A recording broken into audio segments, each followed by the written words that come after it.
Hello ವೀಕ್ಷಕರೇ, simply kitchen ಚಾನೆಲ್ಗೆ ಸ್ವಾಗತ. ಇವತ್ತು ನಾನು ಸಿಂಪಲ್ಲಾಗಿ ಟೇಸ್ಟಿಯಾಗಿ ಇಡ್ಲಿ ಚಟ್ನಿ ಪುಡಿ ಹೇಗೆ ಮಾಡೋದು ಅಂತ ತೋರಿಸ್ತೀನಿ. ಇದು ಎಲ್ಲರಿಗೂ ಇಷ್ಟ ಆಗುತ್ತೆ, ಮಕ್ಳಿಗೂ ತುಂಬ ಇಷ್ಟ ಆಗುತ್ತೆ. ಬಟನ್ ಇಡ್ಲಿ ಅದ್ರ ಜೊತೆ ತುಪ್ಪ ಹಾಕ್ಕೊಂಡು ಚಟ್ನಿ ಪುಡಿ ತಿಂತಾಯಿದ್ರೆ ತುಂಬ ಚೆನ್ನಾಗಿರುತ್ತೆ ಸ್ಮೆಲ್ ಎಲ್ಲ. ನಾನು 1 ಕಪ್ಪಷ್ಟು ಇಡ್ಲಿ ಬ್ಯಾಟರ್ ತೊಗೊಂಡಿದ್ದೀನಿ. ಮಿನಿ ಇಡ್ಲಿ ಪ್ಲೇಟಲ್ಲಿ ಬ್ಯಾಟರ್ ಸ್ವಲ್ಪನೇ ಹಾಕ್ಕೊಂಡು 2 ನಿಮಿಷದಷ್ಟು ಹೈ ಫ್ಲೇಮಲ್ಲಿ ಬೇಯಿಸಬೇಕು. ಇನ್ನೊಂದು 3 ನಿಮಿಷ ಲೋ ಫ್ಲೇಮಲ್ಲಿ ಇಡ್ಲಿ ರೆಡಿ ಆವಾಗ ಕರೆಕ್ಟಾಗಿ ಚೆನ್ನಾಗಿ ಬರುತ್ತೆ. ಸ್ಟವ್ ಆನ್ ಮಾಡಿಕೊಂಡು ಒಂದು ಪ್ಯಾನ್ ಇಟ್ಕೊಂಡು ಪ್ಯಾನ್ ಬಿಸಿ ಆದಮೇಲೆ ಒಂದು ಚಿಕ್ಕ ಕಪ್ಪಷ್ಟು ಕಡಲೆಬೀಜ ಹಾಕಿದ್ದೀನಿ. ಮೀಡಿಯಮ್ ಫ್ಲೇಮಲ್ಲೇ ಹುರ್ಕೊಬೇಕು, ಅದು ಸ್ವಲ್ಪ ಕಲರ್ ಚೇಂಜ್ ಆಗೋ ತನಕ. ನಾನು ಆಯಿಲ್ ಹಾಕಿಲ್ಲ, ಎಲ್ಲ ಡ್ರೈ ರೋಸ್ಟೇ ಮಾಡ್ಕೊತಿದ್ದೀನಿ ಚಟ್ನಿ ಪುಡಿ ಆಗೋದ್ರಿಂದ.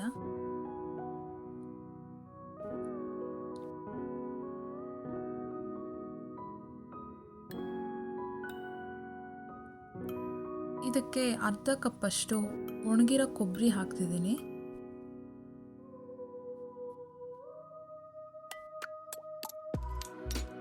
ಎಲ್ಲ ಹಸಿ ವಾಸನೆ ಹೋಗೋ ತನಕ ನೀಟಾಗಿ ಮೀಡಿಯಮ್ ಫ್ಲೇಮಲ್ಲೇ ಹುರ್ಕೊಬೇಕು.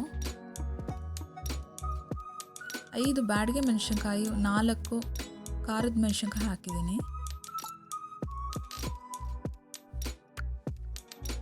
8 ಸಿಪ್ಪೆ ಬಿಡಿಸಿರೋ ಬೆಳ್ಳುಳ್ಳಿ ಹಾಕಿದ್ದೀನಿ.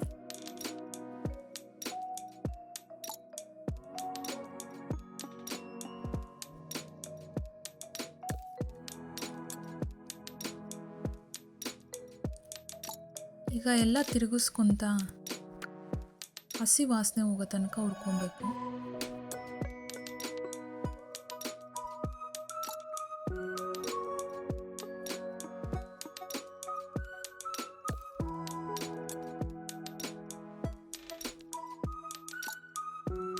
ಕ್ವಿಕ್ಕಾಗೂ ಆಗುತ್ತೆ, ಸಿಂಪಲ್ಲಾಗೂ ಟೇಸ್ಟಿಯಾಗೂ ಇರುತ್ತೆ ತಿನ್ನೋದಕ್ಕೆ.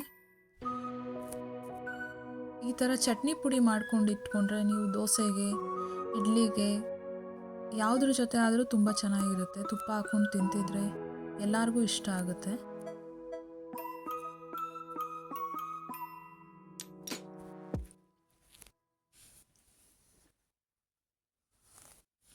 ಅನ್ನದ ಜೊತೆ, ರೊಟ್ಟಿ ಜೊತೆ ಎಲ್ಲದಕ್ಕೂ ಚೆನ್ನಾಗಿರುತ್ತೆ.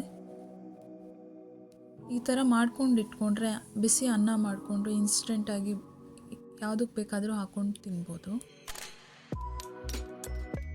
1 ಕಪ್ಪಷ್ಟು ಹುರ್ಗಡ್ಲೆ ಹಾಕ್ಕೊತಿದ್ದೀನಿ ಕೊನೆಯದಾಗಿ. ಇವಾಗ ಸ್ಟವ್ನ ಆಫ್ ಮಾಡಿಕೊಂಡು ಈ ಥರ 1-2 ಸರಿ ತಿರುಗಿಸ್ಕೊಂಡು ಅದು ತಣ್ಣಗಾಗೋದಕ್ಕೆ ಬಿಡಬೇಕು, ರೂಮ್ ಟೆಂಪ್ರೇಚರ್ ಅಷ್ಟು.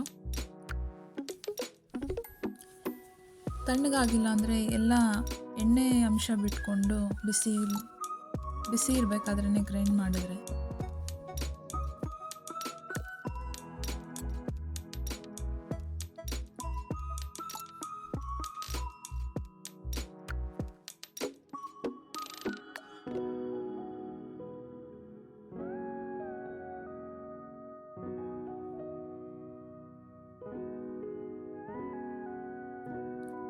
ತಣ್ಣಗಾದ್ಮೇಲೆ ಮಿಕ್ಸಿ ಜಾರಿಗೆ ಹಾಕ್ಕೊಂಡು ಚಟ್ನಿ ಪುಡಿಗೆ ಅರ್ಧ ಸ್ಪೂನಷ್ಟು ಉಪ್ಪು ಹಾಕಿ ಸ್ವಲ್ಪ ಕೋರಸ್ ಪೌಡ್ರ್ ಥರ ಮಾಡ್ಕೊಬೇಕು. ಎಣ್ಣೆ ಬಿಸಿ ಆಗ್ತಾ ಇದ್ದಾಗೆ ಅರ್ಧ ಸ್ಪೂನಷ್ಟು ಸಾಸಿವೆ ಹಾಕಿದ್ದೀನಿ. ಸ್ವಲ್ಪ 1-2 ಕಡ್ಡಿಯಷ್ಟು ಕರಿಬೇವು ಹಾಕಿದ್ದೀನಿ. ನಾವು ಮಾಡಿಟ್ಕೊಂಡಿದ್ದಂಥ ಇಡ್ಲಿ ಇವಾಗ ಅದರೊಳಗಡೆ ಹಾಕ್ಕೊಂಡು 1 ನಿಮಿಷ ಲೋ ಫ್ಲೇಮಲ್ಲಿ ತಿರುಗಿಸ್ಕೊಬೇಕು ಒಗ್ಗರಣೆಗೆ.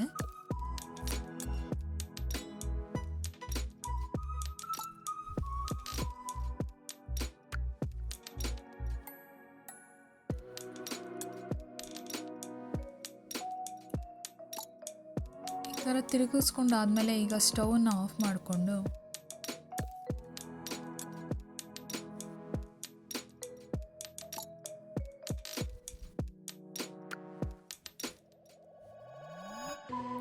ಬಿಸಿ ಇರಬೇಕಾದ್ರೇ ಇವಾಗ ಸರ್ವಿಂಗ್ ಪ್ಲೇಟಿಗೆ ಸರ್ವ್ ಮಾಡ್ಕೊಂಡಿದ್ದೀನಿ.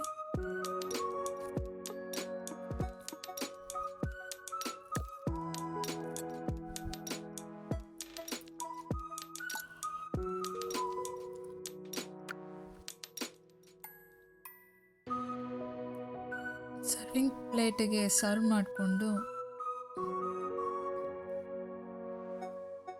ನಾವು ಮಾಡಿಟ್ಟಿದ್ದಂಥ ಚಟ್ನಿ ಪುಡಿನ ಇವಾಗ ಅದ್ರ ಮೇಲೆ 1 ಸ್ಪೂನ್ ಅಷ್ಟು ಹಾಕ್ತಿದ್ದೀನಿ.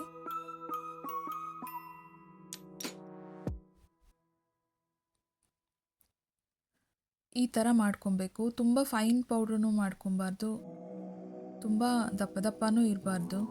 ಇಷ್ಟಿದ್ರೆ ಸಾಕು.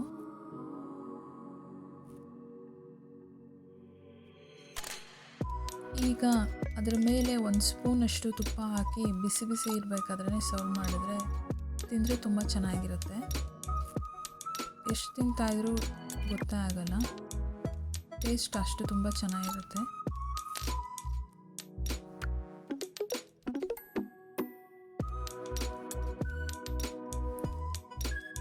ಈಗ ಬಟನ್ ಇಡ್ಲಿ ಜೊತೆ ಚಟ್ನಿ ಪುಡಿ ರೆಡಿ ಇದೆ, ರೆಡಿ ಟು ಸರ್ವ್.